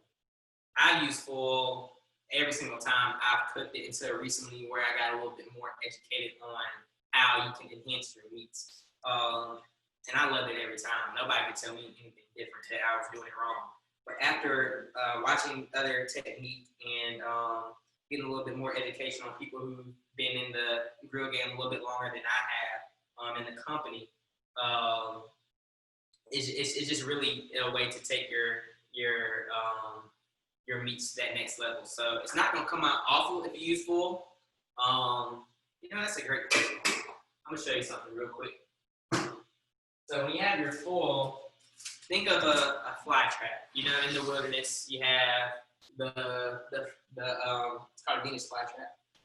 It has little teeth at the end, opens up, waits till something hits it, and then boom, close, right? It cannot escape. That insect or whatever lands in it cannot escape. That's what you want to do with your foil. This is a way to keep it not that rubbery that I was talking about, because I'm not talking about you just lay out your foil, you put your meat, and then you just wrap it up and throw it. No. Think of a cross. We're going to make a cross with our meat.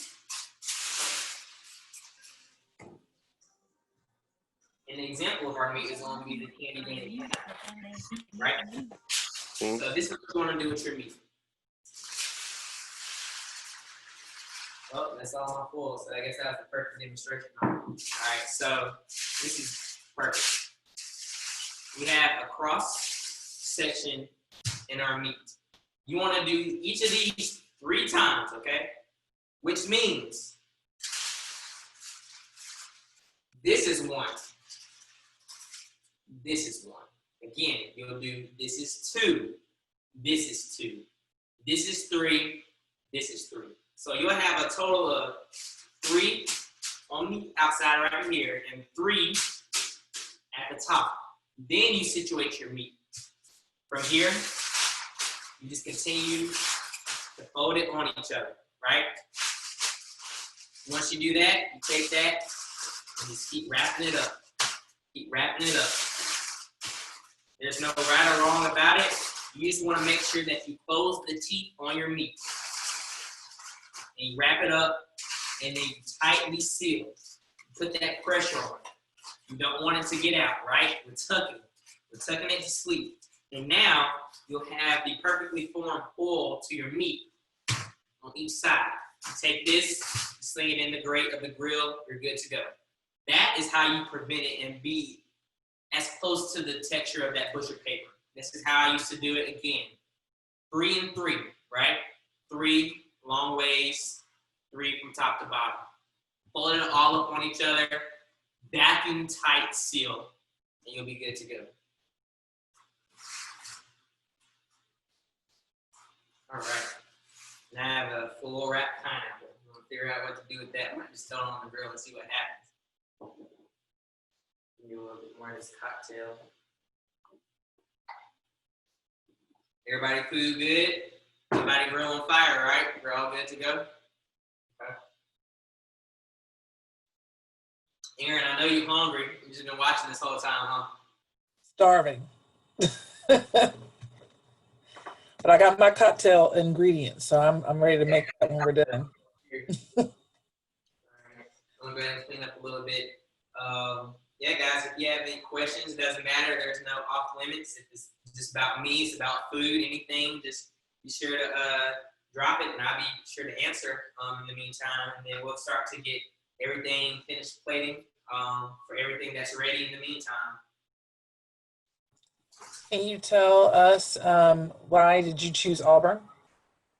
So, you know, ever since high school, I loved Auburn, just loved the school, loved everything about it. I took a campus visit my junior year of high school, and I was playing baseball and running track at the time. And I remember I was pretty good in track, so I got an offer to come run track at Alabama, but I was like, heck no. You know, I didn't like track, first of all. I couldn't stand track. I was more of a baseball player, but I like, heck no, like, I want to go to Harvey. Like, I don't even want to run track, so that's a definitely no. You know what I'm saying? My goal is to play baseball at Auburn. That was a goal of mine, but I was a real skinny kid. I'm still kind of skinny. You know what I'm saying? I've been trying to bulk up ever since, you know, I graduated, but I just felt like I wasn't, you know, SEC cut to try out. And that was like a little self-doubt that I dealt with. I was good. I know I was good. I was a really good outfielder. But that's just something that, you know, I dealt with. But outside of all that, it's just like Auburn's more than sports. You know what I'm saying? Yeah, they have great teams. You know, yeah, you would like to play for them, but the academics of it is just top notch. Like you're proud to say, yeah, I'm a graduate of Harvey University. Oh, okay. You know what I'm saying? Like, like we're the Harvard of the South. You know what I'm saying? Nobody can argue different. So it's just when I visited, everything was great. My experience at Auburn, just like everybody else's, was a great learning experience. All the way throughout, from the education to dealing with others on the campus. Getting a little bit more involved and just networking. It's just college really is one big networking platform that can really benefit you for life. So that's how I used it, and it was a great experience, and I wouldn't trade it for nothing. Taking some cilantro and chopping this up real quick with my lettuce as well. What made you choose Auburn? I think that's the same as you. I really loved Auburn before and ended up doing one visit, and my dad was like, "This is it," and I was like, "Okay." So he was a big influence on me choosing Auburn, and then one day are getting really involved. I know Jessica's on this Zoom too, and our moms are friends, and we didn't know that, and so we met at Auburn and rekindled that connection between our moms. But I really love the experience. I love Auburn. We are, I believe so, the Harvard of the South. We do have a great reputation. Hey, girl. And the experience in learning different people and how to work with folks and having life experiences that are going to really prepare you to be out in the world. It was really great. So I do love Auburn as well. It's great.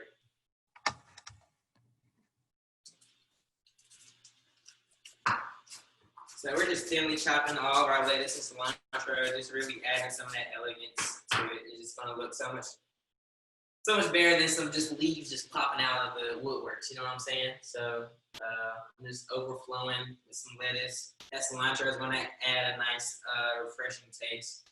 Again, cilantro with lime is good. If you have some lime, I would squeeze that over. I'm getting very hungry for all this, but it's going really good, guys. Just be sure to always keep an eye on your meat, make sure everything's going good. So I'm bringing this back to the center. All we're going to do is take our pulled pork, sit it right here, pull it apart. I'm going to go check the temperature right now as we're coming to a close, make sure we can get everything good. We got to turn the temperature up a little bit just to try to get there. And take some of that pulled pork and pull it, just situate it perfectly.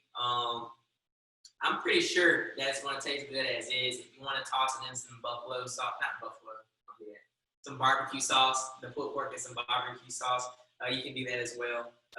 But, I think that it'll be good as is. The pickle, the cilantro, the lettuce, it's going to be great.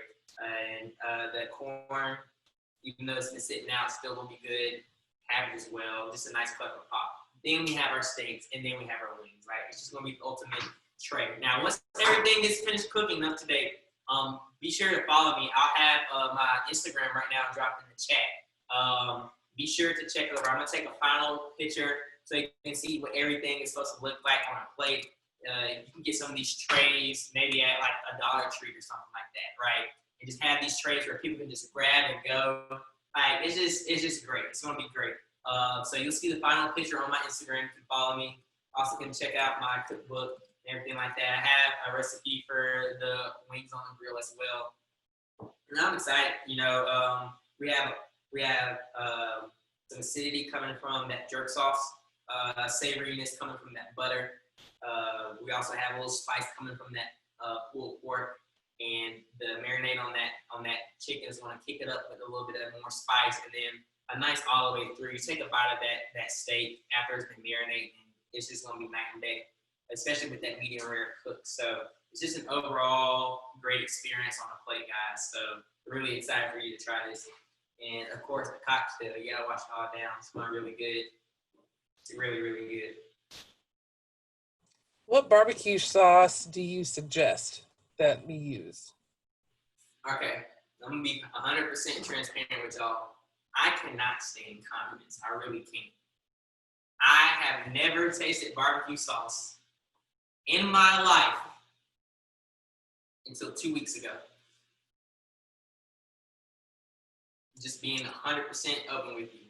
I'm The shocked. only sauce that I tried was that Traeger Q sauce because I had to use it in one of my recipes. I was like, well, today's the day that I try some barbecue sauce. So, like I said, guys, like that's how I know that I have to nail the flavor because I care about the meat and the flavor itself before it even touches sauce. So the sauce is just supposed to be a compliment. It ain't supposed to be the make or break. You know what I'm saying? So the treatment, the mop, the spray, all that is part of the process of how I make sure that I love the flavor of the meat itself before it touches sauce. But the first sauce that I did try was this Traeger Q sauce made by Traeger, and this is what I would put on it because I don't know what Sweet Baby Ray's like that tastes like. But that's what I would use. That's what I would use. Just being open with y'all. What would you recommend? What would y'all use? Drop in the chat real quick what y'all would use. Someone said, "Wow, yeah, I know. It's crazy. It's crazy." Oh, I never had ketchup. I tried it maybe when I was a kid. I don't eat ketchup. Don't eat mustard. Don't eat mayonnaise. Like everything is straight to the point. What I eat on hamburgers, lettuce and pickles. That's all I ask for. And even though that's as simple as it can be, tell me why every fast food restaurant cannot get it right. All I ask for is some lettuce and some pickles. Is that too hard to just get some meat, some bread, and some lettuce and pickles? But nobody can ever get it right. Nobody ever can get it right. So that's why I started cooking for real. I was tired of having to drive back around in the drive-thru and take it back. And they give me an attitude because they got it wrong. You know what I'm saying? I had enough of that. And I had to get back in the kitchen and get it right. Send out the recipes after this. Yeah, I can coordinate with Aaron, and we can probably get like a sheet, an easy to follow sheet. You know, just from the recap of everything. You guys have the ingredients, but we can reiterate the ingredients on everything. These are all my recipes, all my trial and errors that I've had over the years. So it's really foolproof. That'll be a good freebie as a thank you. You know what I'm saying, for everyone joining. I definitely would love to get y'all the recipes so y'all can try it home. And when you do, that's what so after all this, if you're cooking right now, tag me on Instagram so I can see everything. I want to see how your creations, I want to see everything on the plate so I can reshare. We can connect outside of this virtual world, you know what I'm saying? And maybe when things open back up next football season and I'm on the planes cooking it up, you know, y'all can stop by at the tailgate and we can really, you know, develop a closer connection. That'd be great. But we'll coordinate. I'll follow me on social media. I'll probably just post it on Instagram, just out for everybody as a, hey, if you missed it, sorry. For those that attend, here it is. You know, I think that's the easiest way.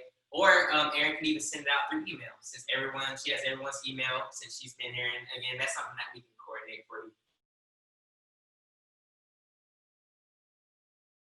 I'm gonna check the temperature one more time on that pulled pork. And hopefully we're close to temperature. Even though it calls for 204, I'll be comfortable with pulling it at 200. If you ask why, that's a great question. You want to cook to temperature, because if you undercook it, it might not be good. But we're talking about high temperature, big meat. When you pull it from the grill, it continues to cook. It still has that heat, you know what I'm saying? Think of a pan on an eye. Even though you take it off the eye, the pan's still hot. It's going to take a minute for it to cool down. Yeah, think of that the same way with your meats and your protein. When you take something off the grill, take something off the eye, take something off the skillet, you have to let it sit for about 10 minutes before you really dig in so that all those juices can lock in. The difference with pulled pork is because it can dry out if you pull too early. I'm just going to pull a little slither, a little slither off the top so I can go ahead and plate it. But that's if I can get that temperature right. So I'm going to check that real quick. If you have any questions, I see some stuff popping up. No. Okay, cool. I'm gonna go check the temperature real quick, clock it, see what we're looking at, give y'all an update, and dive in. I'm gonna flip my steak as well. Be right back.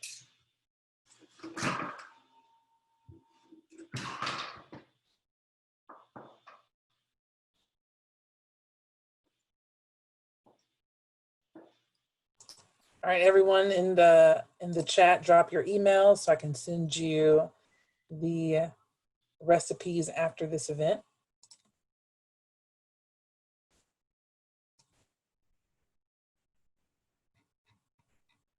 Also, don't forget to follow Chef JRob on Instagram and tag him when you have created these wonderful dishes.